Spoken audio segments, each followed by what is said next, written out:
अच्छा अच्छा।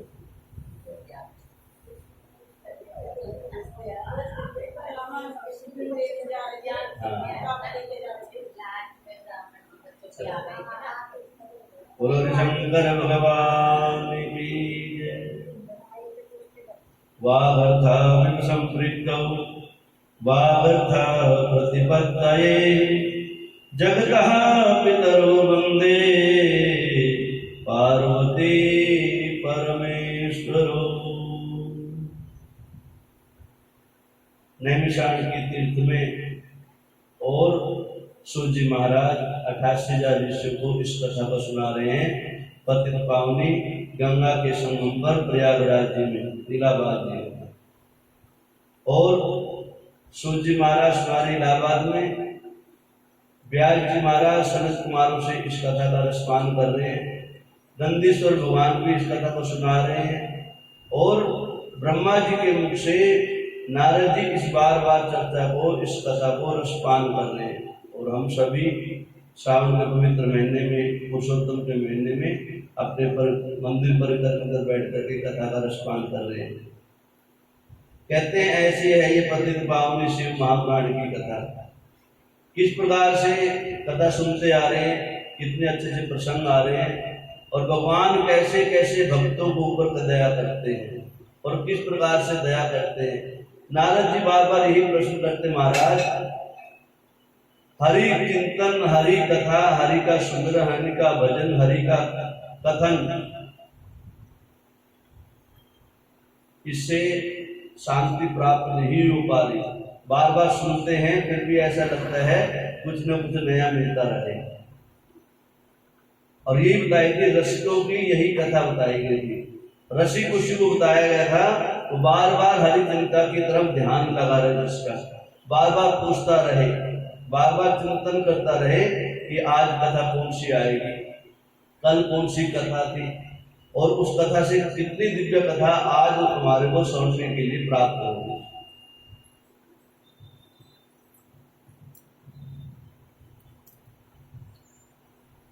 बोलो शंकर भगवान की। तो आज फिर नारद जी कह रहे, महाराज हे ब्रह्मा जी महाराज, हे पितामह, आपने एक ब्राह्मण की कथा सुनाई, कल बीच में रह गए थे। वो ब्राह्मण कहाँ रहते थे और उन्होंने कौन सा ऐसा कर्म किया जिसके कारण से उस ब्राह्मण को शिव की भक्ति करने का सुयोग्य वर प्राप्त हुआ। वो शिव की भक्ति करने में तल्लीन हो गया। कहते हैं नारद जी, ये भी पूर्व जन्म का संस्कार है। पूर्व जन्म के तम पापम व्याधि रूपेण बाधते। पूर्व जन्म के किए हुए पुण्य और पाप आपको सुख के अंदर और व्याधि के रूप में प्राप्ति होती है। कोई किसी को दोषारोपण नहीं कर सकता कि हमारे को अब सुख मिला है या दुख मिला है। सब हमारे पूर्व जन्म के पुण्य और पापों का हिसाब लेखा जोखा है। एक तो निश्चित कर लेना चाहिए जीव को, इसमें किसी प्रकार का संशय नहीं है। पूर्व जन्म के केवल पाप ही हमारे इस जन्म में दुखों का कारण बनते हैं, और पूर्व जन्म में केवल सुकृत इस समय में पुण्य का काम करते हैं। अर्थात हम अच्छी दृष्टि के अंदर जन्म लेते हैं, अच्छे संस्कारी परिवार के अंदर जन्म लेते हैं और अच्छे संस्कार बने रहते हैं।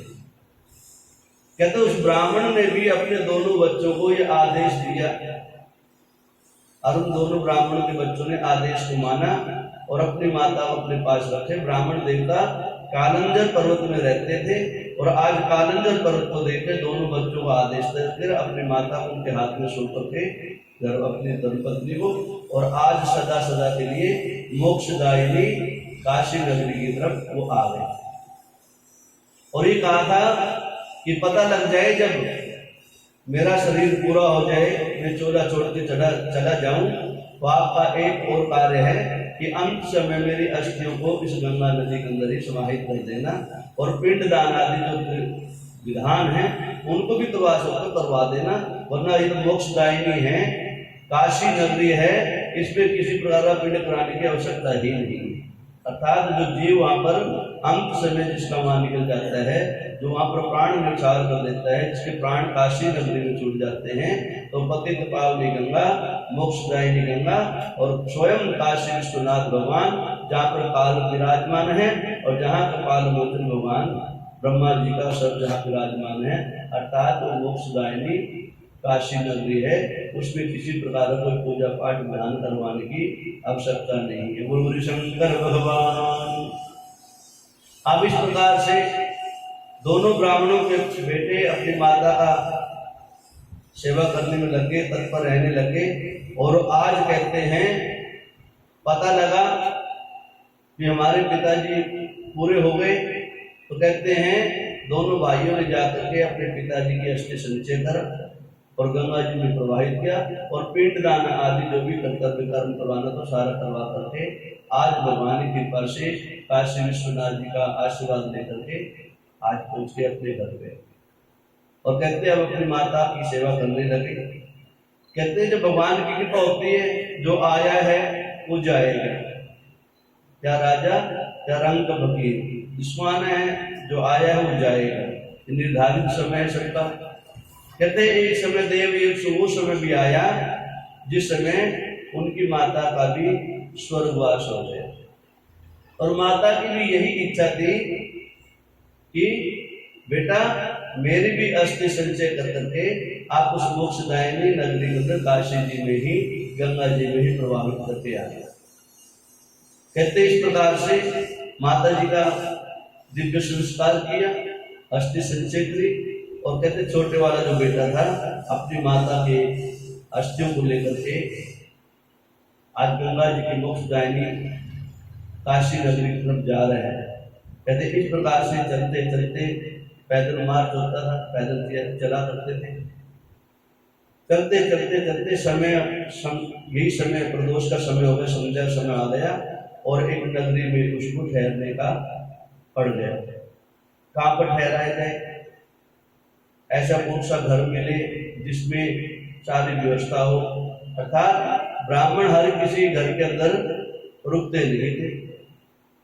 उन्होंने गांव में देखा, पूछा भैया कोई ब्राह्मण का घर है क्या यहाँ पर? किसी ब्राह्मण का यदि घर हो तो हमें बताए, क्यों ऐसे ऐसे हमारी माता जी की मृत्यु हो गई है और माता जी की अस्थि संचय लेकर के हम जो है गंगा जी में विसर्जन करने के लिए जा रहे हैं।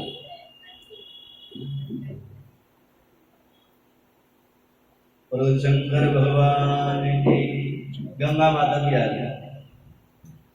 गंगा जी कथा चलते गंगा माता आ गई। आओ गंगा माता। नहीं सुनता है, बहुत ही कम है, बस सुनता पूरा। गंगा माता सुनते हैं ना? हाँ बैठो, आसन में बैठो। बोलो गंगे मैया की जय। अब इस प्रकार से गांव में जो श्रेष्ठ ब्राह्मण थे उनका बता दिया गया। उस गली के अंदर ब्राह्मण देवता रहते हैं, लेकिन कहते हैं अच्छा करते करते करते करते भी पत्नी कुछ देव योग से, कुछ योग से, कुछ पूर्व कर्म के संस्कार से कई बार उल्टा हो जाता है। विश्वास मत रखो, इसलिए कहते हैं रात दिन उस प्रभु का शुक्राना करते रहो। ऐसा समय ना आ जाए कि कभी भी उसका सुमरन बिछुड़ जाए और हमारे मनसा वाचा से कोई ऐसा कर्म बन जाए जिसके कारण से सारा हमारा किया कराया धुल जाए, चौपट हो जाए।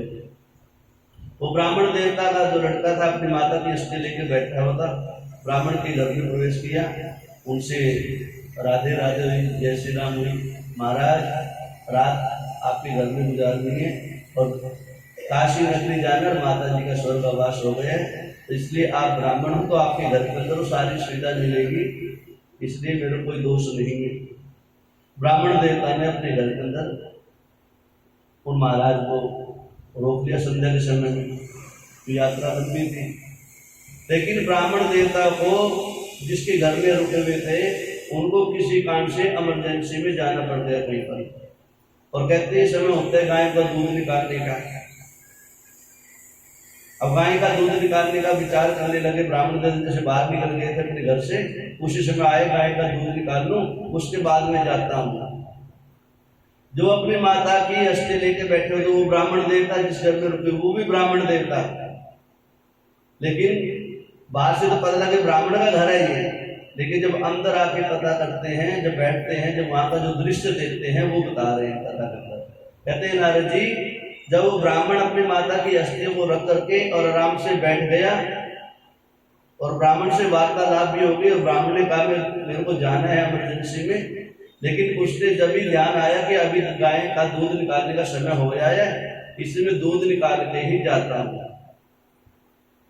कहते जो ब्राह्मण देवता ने गाय के बछड़े को खूंटे से खोल दिया, और गाय को खूंटे बोलते जब गाय दूध देती है बछड़े खोलने के बाद में, तो बछड़ा दूध पीने लग गया। कहते थोड़ी ही देर हुई थी, उस बछड़े को उस ब्राह्मण देवता ने पकड़ कर द्वारा से खूंटे में बांधने का प्रयास किया,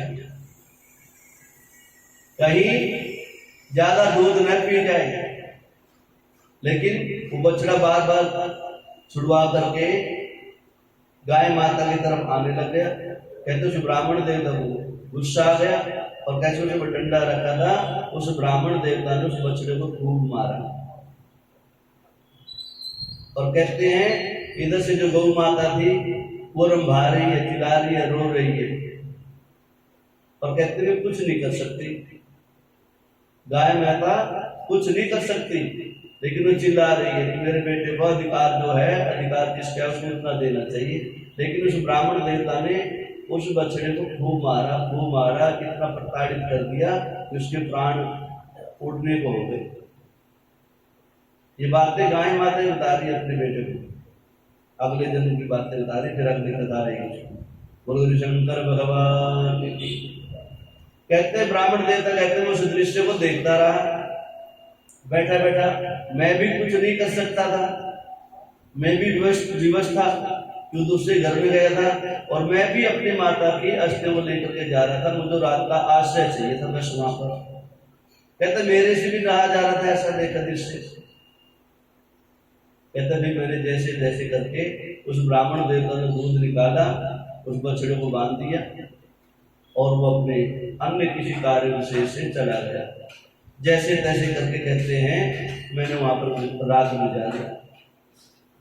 सुबह उठा मैं, सुबह फिर गाय धोने का समय आया। कहते जब गाय धोने का समय आया था तो उस ब्राह्मण देवता अपने बेटे को कह गए थे कि सुबह की जो है गाय का दूध तुम्हें निकालना। कहते फिर सुबह की वही स्थिति देखी मैंने, जब बेटा दूध निकालने लगा उसने भी वही किया, और उसने उस बछड़े को भी खूब मारा।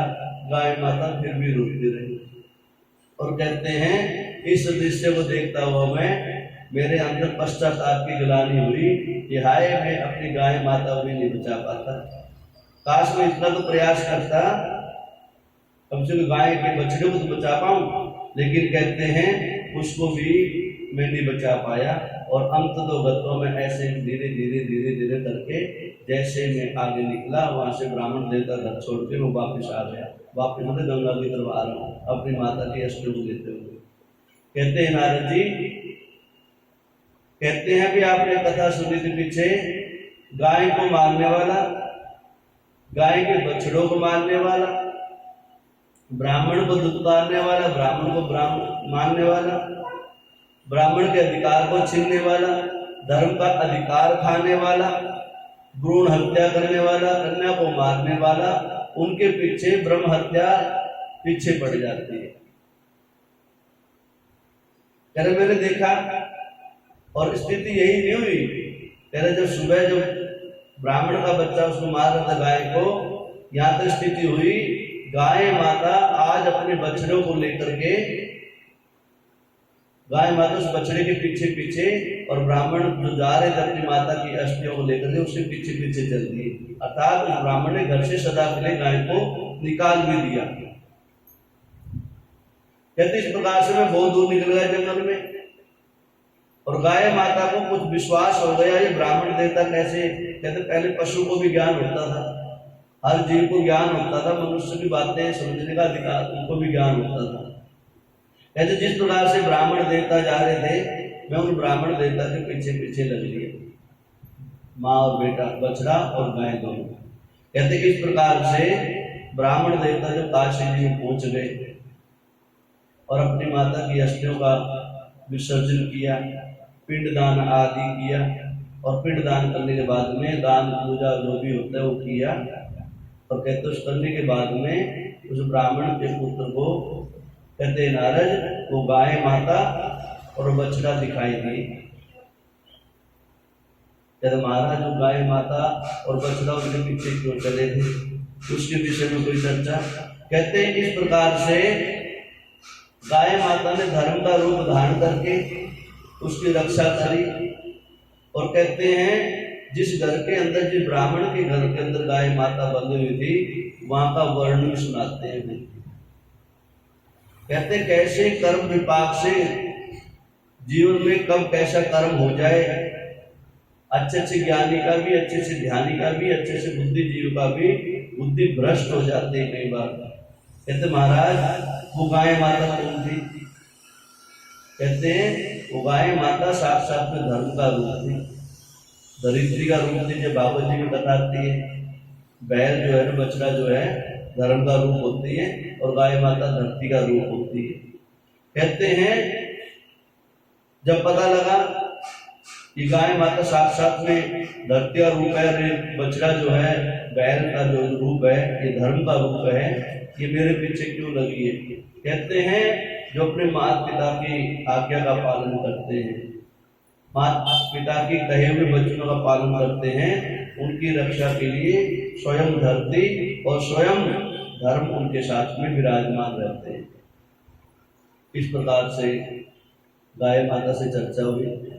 गाय माता मेरे लायक कोई और सेवा। कहते भैया सदा धर्म के अंदर तत्पर रहने वाला जीव, धर्म की रक्षा करने वाला जीव, धर्म की रक्षा में सहायक बनने वाला जीव, उसके ऊपर मेरी सदा सदा सदैव कृपा करते हैं धर्मराज महाराज। आपको जीवन में किसी भी प्रकार का कष्ट नहीं देखना पड़ेगा, आपके जीवन में हर प्रकार से आनंद ही आनंद होगा। कहते नारद जी इस प्रकार से गौ रक्षा करनी चाहिए। कहते महाराज गौ को पीटा क्यों ब्राह्मण ने? शंका ये हुई कि उस ब्राह्मण ने गौ को और बछड़ों को पीटा क्यों? तो यहाँ पर तो कुछ कथा होगी इसके विषय में। कहते हैं पूर्व जन्म की संस्कार के कांड से ऐसा कर्म हुआ गाय माता के ऊपर।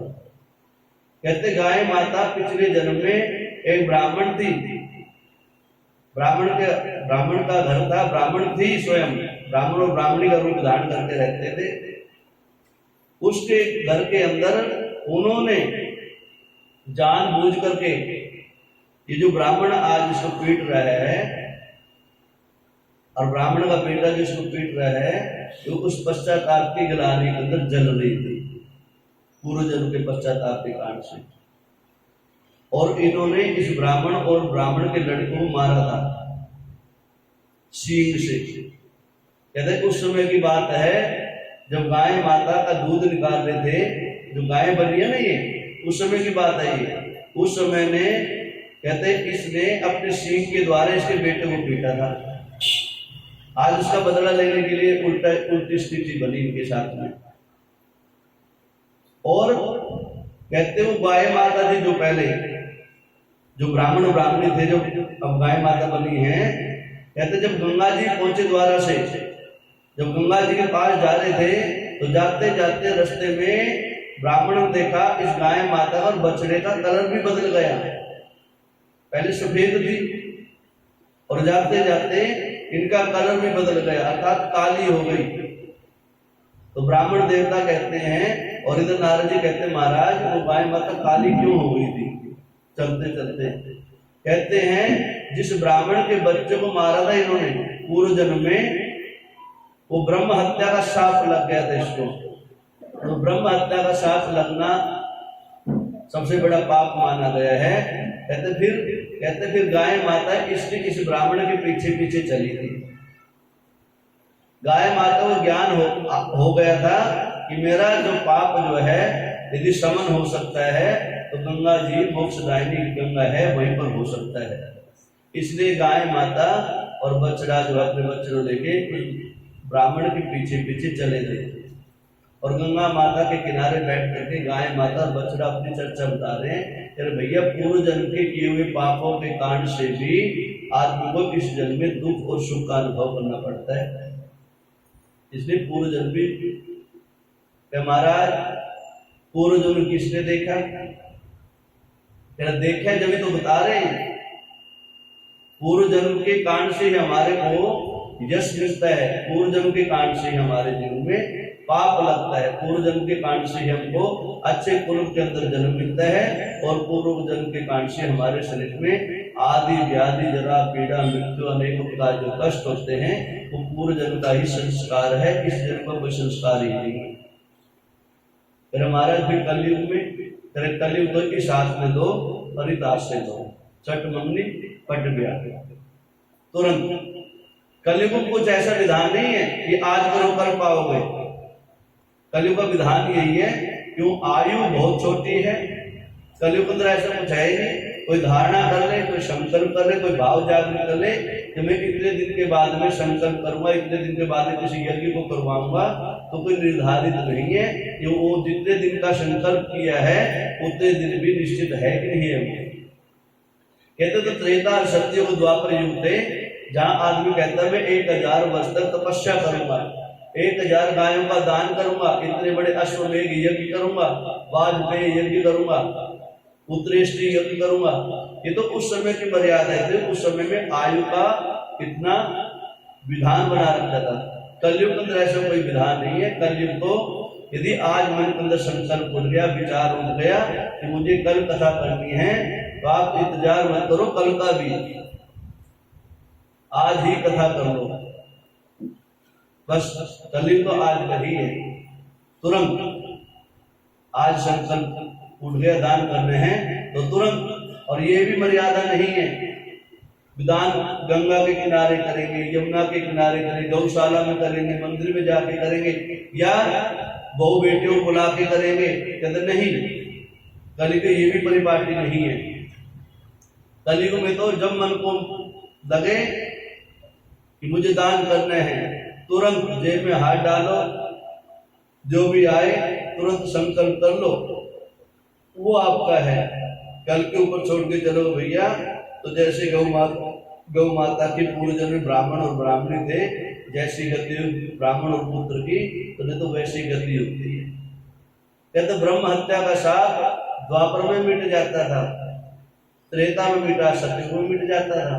लेकिन आज तो पतित पावनी गंगा भी उतनी पवित्रता के अंदर नहीं रही जितनी रहनी चाहिए थी, उसको भी इतना नहीं छोड़ा, उसमें भी भोग और विलास की व्यवस्था प्राप्त करने लगे। इसलिए वहां पर भी कलयुग के मानुष्य जीव तो वहां पर भी खत्म नहीं होते इतने जल्दी। इसलिए यदि पूर्व जन्म का जो विधान बनाया गया है वो तो यही बनाया गया है कि वहां उस टाइम युग का परिवर्तन अलग होता था। आज जो युग चल रहे हैं वो युग अलग चल रहा है, कलयुग है, काला युग है, कली कारखाने का युग है। यहाँ तो जैसे करो वैसे पाओ, तुरंत आज कर दिया तो आपको शाम तक रिजल्ट मिल ही जाएगा।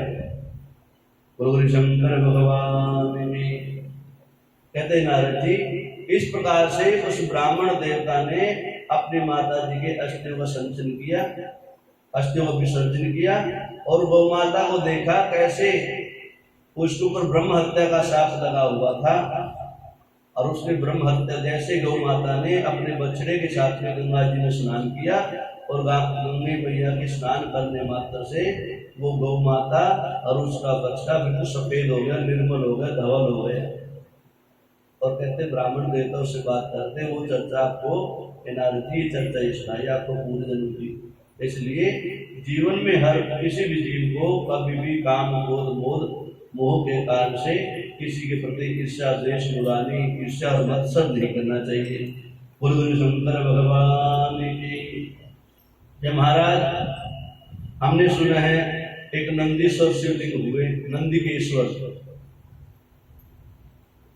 उसकी कथा कहते महाराज नारद जी सुनो। कहते नंदी का जो शिवलिंग है कहते उसके दर्शन प्रतिवर्ष वैशाख शुक्ल पक्ष की एकादशी को गंगा जी के किनारे नर्मदा नदी के किनारे नंदिकेश्वर शिवलिंग है, उसका दर्शन मात्र करने से आदमी का जन्म जन्मांतर से भव से बंधन दूर हो जाता है, छूट जाता है। महाराज कोई प्रमाण इसका? कहते सुने नारद जी, कहते किसी समय की बात है, एक ब्राह्मण थे और उनकी पत्नी थी जिसका नाम था ऋषिका। ब्राह्मण पत्नी का ऋषि का नाम था। वो गंगा के किनारे नर्मदा के नदी के किनारे रहा करती थी और वो तरुणावस्था की थी। लेकिन जैसे उसकी शादी हुई ब्राह्मण और ब्राह्मणी की ऋषिका की, थोड़े दिन के बाद में युवावस्था में ही, जवानी में ही ब्राह्मण देवता किसी कारण से देवयोग से चल बसे, उनको मृत्यु को प्राप्त हो गया। अब ऋषिका नाम की जो ब्राह्मणी थी, ब्राह्मण की पत्नी तो विधवा थी। अब उसके मन के अंदर भाव जागा कि मैं कैसे सारी जिंदगी गुजारूंगी। या तो वैसे तो नर्मदा नदी के किनारे रहती थी, नंदिकेश्वर शिवलिंग के आसपास रहते थे, उसका भजन और भोजन किया करते थे। लेकिन देव योग से बुद्धि जब मलिन हो जाती है, कर्म से पथभ्रष्ट जब जीव होता है तो ऐसे ही हो जाता है। विषय और वासना में पड़ा हुआ जीव और विषय और वासना की तरफ जब जीव का ध्यान चला जाता है तो इस जीव का पतन होना अनिवार्य हो जाता है। अब वो ऋषि का नाम की जो ब्राह्मणी थी, थोड़े दिन के बाद में अपने पति के क्रियाक्रम करने के बाद, पिंडदान आदि करने के बाद में स्वच्छंद रहने लगी। उसके मन में भाव जागा कि मैं अकेली कैसे रहूंगी। कहते हैं इस प्रकार से उसके मन में भाव जाग गया और वो व्यभिचार के अंदर पड़ गई, व्यभिचार करने लगी, इधर उधर घूमने लगी। घूमते घूमते घूमते बहुत समय व्यतीत हो गया। कहते हैं इस प्रकार से घूमते घूमते वो किसी पापी जीव से, पतित जीव से संसर्ग कर बैठी, उससे मिलना जुलना हो गया और रात दिन उसी के साथ विषय भोग में रहने लगी। और वो भूल बैठी मैं कौन से कुल का जन्म है मेरा और मैं किसकी पत्नी थी, मैं क्या सा कर्म किया करती थी, उससे पतित हो गई। और कहते हैं नारद समय तो निश्चित सबका भी है, कोई 100 साल का तो उसको भी जाना है, जो 1000 साल की आयु है वो भी जाएगा। लेकिन देव योग से या तो महाराज उसके साथ में ऐसा क्यों हुआ था? कहते ये पूर्व जन्म कोई संस्कार उदय हुआ है, पूर्व जन्म में कोई कुकृत्य हो जाता है, कोई अकर्म हो जाता है, कोई पाप हो जाता है। पाप का ही भोग भोगने के लिए जीव को ऐसा अपयश देखना पड़ता है, जिसके जीवन में युवावस्था में जिसके सर से उसका पति चला जाए। क्या महाराज इस प्रकार से वो ऋषि का नाम की जो ब्राह्मण पत्नी थी वो ऐसे व्यभिचार में लिप्त हो गई। और करते करते करते जब अंत समय आता है, अपने भी साथ छोड़ जाते हैं और अपना शरीर भी जब साथ छोड़ने के हो जाता है, फिर उसको फिर अपने कर्मों की गति के ऊपर भी ध्यान आता है, मैंने कौन से कर्म किए। कहता अंत समय ऐसा होता है तो उसको सारी पिक्चर दिखाई देती है, मैं कहाँ से आई थी, कहाँ जाना था, क्या कर रही थी, क्या किया मैंने। और ब्राह्मण देवता ने पहले दिन बताया था कि हे देवी, देवादिदेव महादेव बड़े से बड़े पतित को भी पार लगा देते हैं। जो इनकी शरणागति कर लेता है वो सदा सदा के लिए अभय हो जाता है, अमर हो जाता है और सदगति प्राप्त कर लेता है, उसको शिवलोक की प्राप्ति हो जाती है। और ये जो नर्मदा नदी के किनारे नंदिकेश्वर शिवलिंग है, ये बड़े से बड़े पाप को पार करने वाला नंदिकेश्वर शिवलिंग है। जिसका दर्शन भी करता है, इसका पूजन करता है, वो उसको अंत समय में किसी प्रकार का विचार करने की आवश्यकता नहीं है। कहते हैं इस प्रकार से अब अंत समय उसको सुमिरन लगा, भाव जागृत हुआ। जो मेरे साथी थे वो भी चले गए, जिसको अपना साथी बनाया, जिसने भगवान ने बनाया उसको ले गए, और जो मैंने बनाए वो भी चले गए। अब मैं किसके सहारे रहूं? अब वृद्धावस्था मेरी कैसे कटेगी? कहते इस प्रकार से वो जंगल में घूमने लगे, जंगल में भटकने लगे। और इतना भटकाव आ गया कि खाने और पीने की भी लाले पड़ गए, अर्थात घास पुष्प पत्ती आदि खा के ही गुजारा करने लगे। गुरु शंकर भगवान की। अब इस प्रकार से जब महादेव की कृपा होती है, ऋषियों का आना होता है जंगल में रास्ते मार्ग से, ऋषियों की संगति पड़ती है, ऋषियों से मिलना होता है, ऋषियों को प्रणाम किया जाता है। महाराज, मेरा सारा जीवन बुरे कर्मों के अंदर ही निकल गया और मैं जन्म से ब्राह्मण की पुत्री, मेरा जन्म एक श्रेष्ठ ब्राह्मण के साथ में हुआ, लेकिन कर्मों के विपाक के कारण से मैं पतित हो गई, पतिता हो गई। महाराज, मेरे ऊपर कुछ कृपा करो, मेरे ऊपर दया करो। और संत तो साधु भाव होता है, सरल सहज होता है, और संतों की जिसके ऊपर कृपा हो जाए, भगवान कहते हैं संतों की जिसके ऊपर कृपा होए तो उसको बहुत जल्दी भगवान की सन्निधि मिल जाती है, वो भगवान के चरणों में समाहित हो जाता है। गुरु शंकर भगवान। इस प्रकार से हे नारद जी, उस ब्राह्मण ने उस संत का कहा माना और कहते हैं नर्मदा नदी के किनारे जो नदी के शिवलिंग है उनका पूजन किया करो, उसका अर्चन किया करो और भगवान से कहते कि बात मानना, हे देवादिदेव महादेव, आप पतितों को भी पतित को भी पार करने वाले हैं, आप बड़े बड़े पाप को भी दूर करने वाले हैं, बड़े बड़े पाप से भी आप बुझाने वाले हैं, इसलिए आप मुझ जैसे पतिता को भी मोक्ष का अधिकार प्राप्त होगा। कहते इस प्रकार से शिव पंचाक्षर मंत्र का जाप दिया महाराज ने। कहते देवी, हे ब्राह्मणी, आप सदा सदा शिव पंचाक्षर मंत्र का जाप किया करो और जब भी प्राण निकलेंगे देवादिदेव महादेव के चरणों में किस निकट रहना, महादेव की कृपा हो जाएगी, पाप ऊपर शिव तत्व की प्राप्ति हो जाएगी। गुरु शंकर भगवान की। ओम नमः शिवाय, हरि ओम नमः शिवाय, हरि ओम नमः शिवाय, हरि ओम नमः शिवाय, हरि ओम नमः शिवाय, हरि ओम।